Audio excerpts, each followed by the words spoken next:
Hello fellow Gold Coast Suns fans, welcome back to the Gold Coast Sunscast. It is round 14, 2018 and I'm your host Shane. I'm flying solo today, so things will be a little bit different to the normal episode, but I'll wrap up the Gold Coast vs Hawthorn game, give a quick summary of our reserves, and then I'm going to go into talking a bit about who I am, why I'm doing the Gold Coast Sunscast, and then some of my opinions and questions I have about the club and where we're at the moment. So stay tuned. On Saturday, Hawthorn played Gold Coast Football Club, beating Gold Coast Football Club by 53 points. Hawthorn kicked 13 goals, 18-96 to Gold Coast's 5 goals, 13-43. In front of a crowd of 9,007 in Tasmania.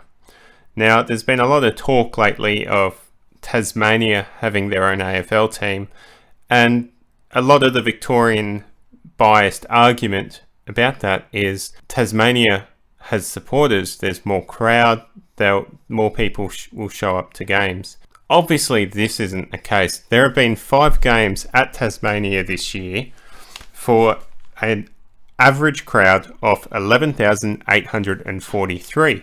compared to the 2 games at Metricon Stadium this year with an average crowd of 13,835. So to those demanding Gold Coast make way to a Tasmania football side, I say I rest my case. Gold Coast got off to a spirited start in the first quarter despite Hawthorn kicking the first goal.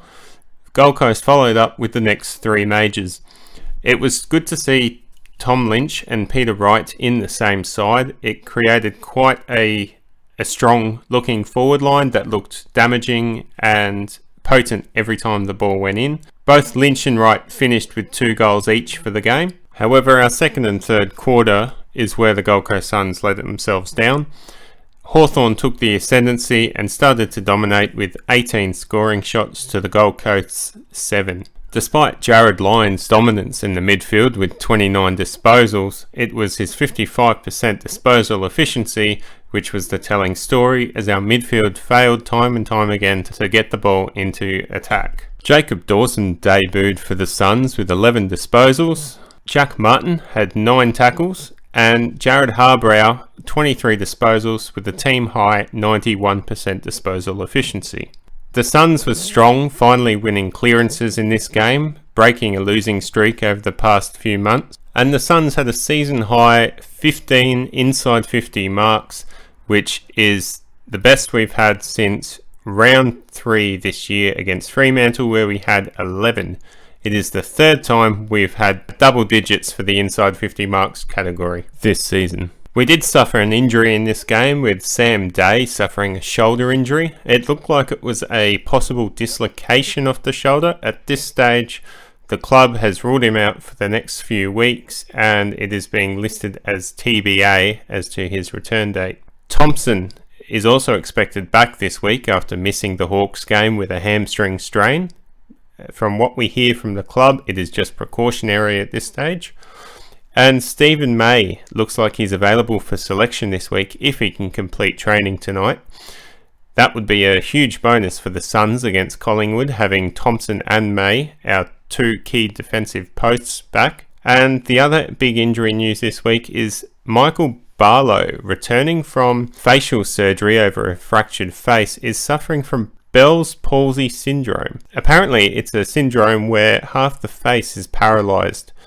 This is due to the nerve endings on the face, which is most likely connected to the operation that he had. So there are delays on Michael Barlow returning, but the club is hopeful it will be within the next few weeks. Over to the Suns' NEFL side, Gold Coast played Sydney Uni and lost by 6 points. Sydney Uni 11 goals 15-81 to the Gold Coast 10 goals 15-75.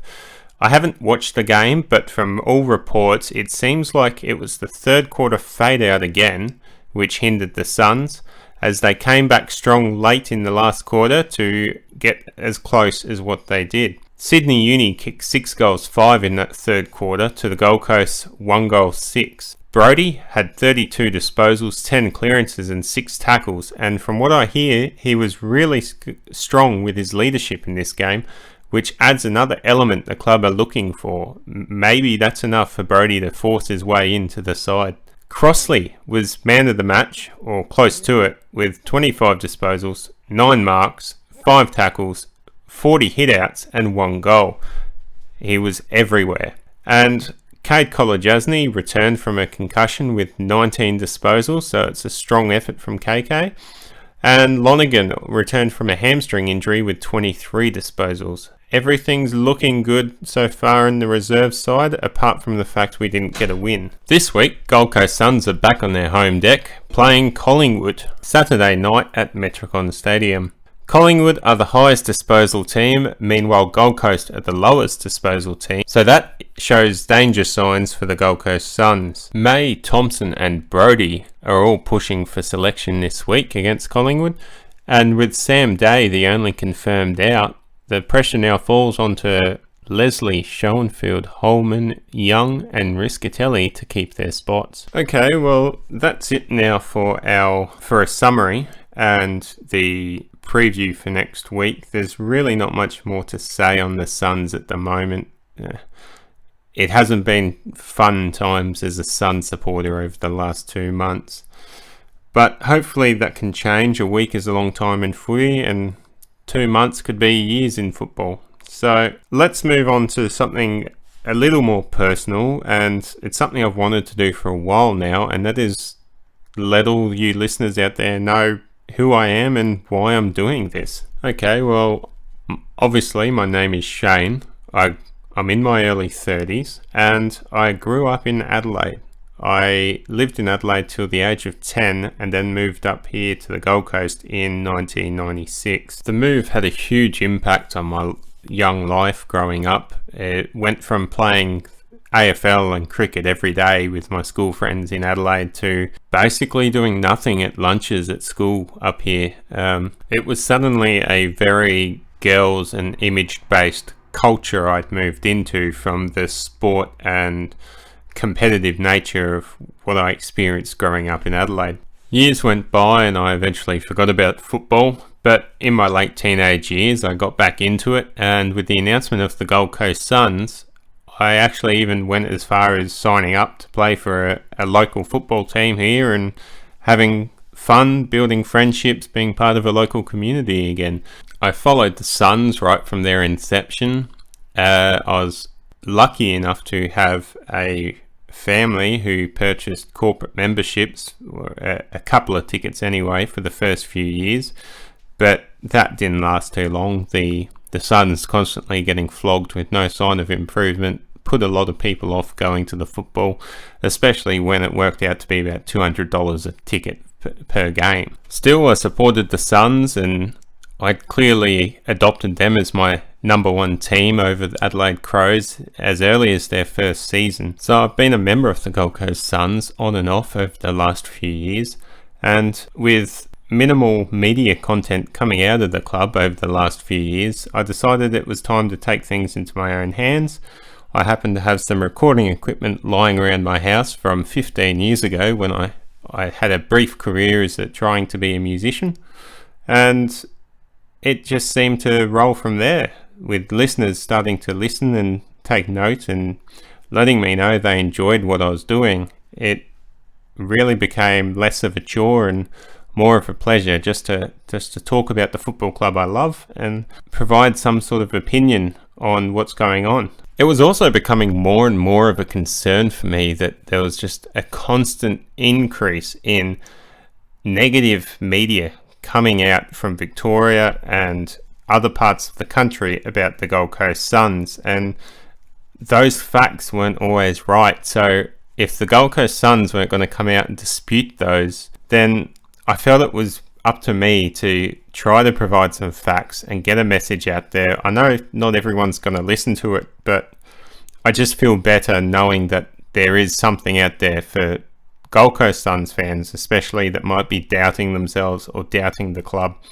So that's why I've started the GC Sunscast. Now, for those interested in the process every week of what goes into the GC Sunscast, I'm obviously watching every Suns game. I usually record it as well so I can go back over it if I need to for ideas or to rewatch certain parts of the game. And then I'm following through various websites and with the help of the Big Footy community what's going on in the AFL world related to the Gold Coast Suns throughout the week. Come Monday and Tuesday, I'm usually thinking about what I'm going to be talking about, come up with game plan of what we're going to talk about, do a little bit of research, usually spend an hour and a half, 2 hours Tuesday afternoon before recording, just researching, making sure I've got all my facts right. Then I'll usually sit down and record.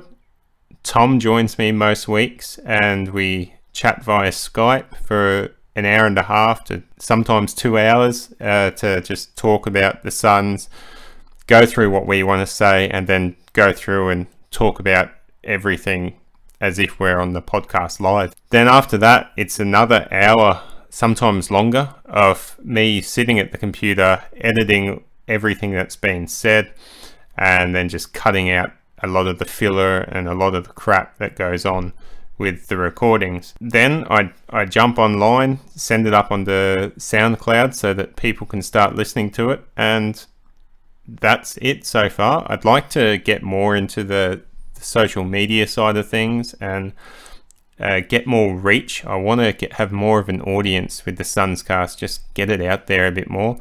Working on doing a Gold Coast Sunscast logo, which can then be used on the Facebook and the Twitter to promote the Sunscast and reach it out to more fans. I had a meeting just last week with certain people at the Gold Coast Suns, and it was basically implied that I wasn't going to be able to get any access to players or staff with the current level of regular listeners we have.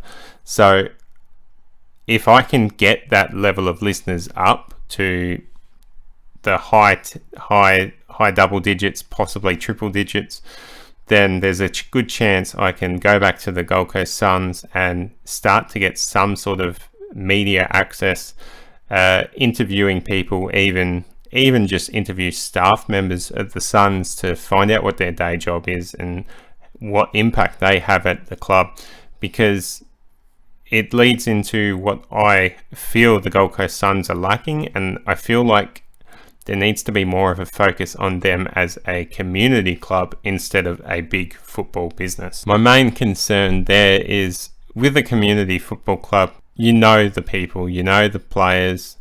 That's the way it was like back in the old days. That's the way it's like at a lower level. Maybe it's because you're more intimately involved, you have to volunteer to help out. I still think the Suns can get to a level where at least Gold Coasters know those players, or at least know their names. Maybe not their face, but their names for certain. You go out and ask any regular Gold Coast resident to name a player from the Gold Coast Suns, and the sad thing is, if they can, it's going to be Gary Ablett.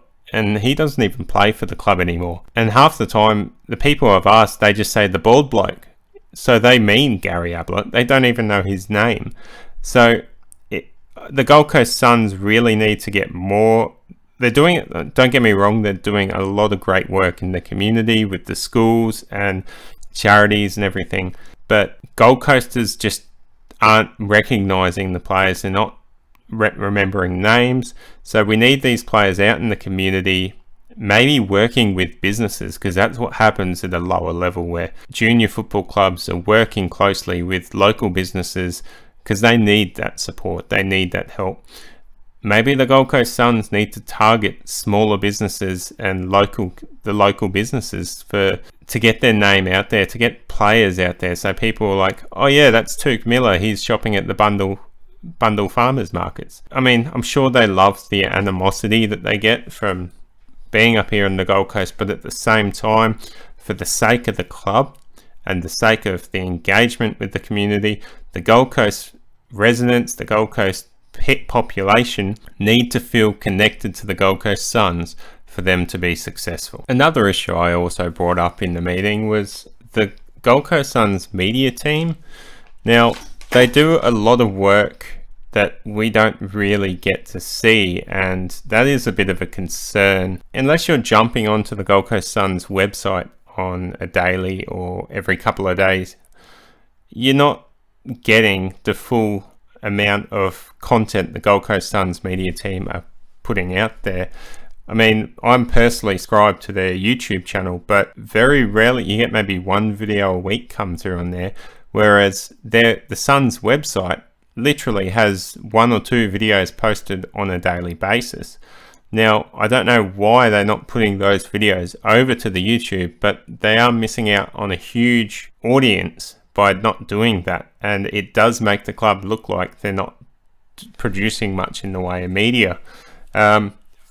Kieran used to be involved at the Gold Coast Suns media team, and several years ago was actually producing a Gold Coast Suns podcast. It had Malcolm Blight on it, and it was quite interesting. It was a good little listen to, and in a way that sort of inspired me to do this, because the Gold Coast Suns just need to reach as many people as they can through whatever formats they can, whether that's through podcasting or videos like YouTube or social media tweets and Facebook posts. Essentially, the media team probably need to be doing a little more to ensure that they are reaching the Gold Coast community, so the Gold Coast community feel involved and part of the football club. Another issue that was brought up during the meeting was the Gold Coast Suns leadership group. They're doing a fairly good job, the Suns leadership group, but if you look at the players in the leadership group, there's only a handful that are actually captain potential, with Stephen May and Tom Lynch obviously our captains, both being main guys, but there's not much beyond that. And with Stephen May out of contract next year, Tom Lynch out of contract this year, if Lynch ends up going this year, then May is a good chance to probably follow him the following year. Suddenly, Gold Coast Suns have lost 2 captains in 2 years.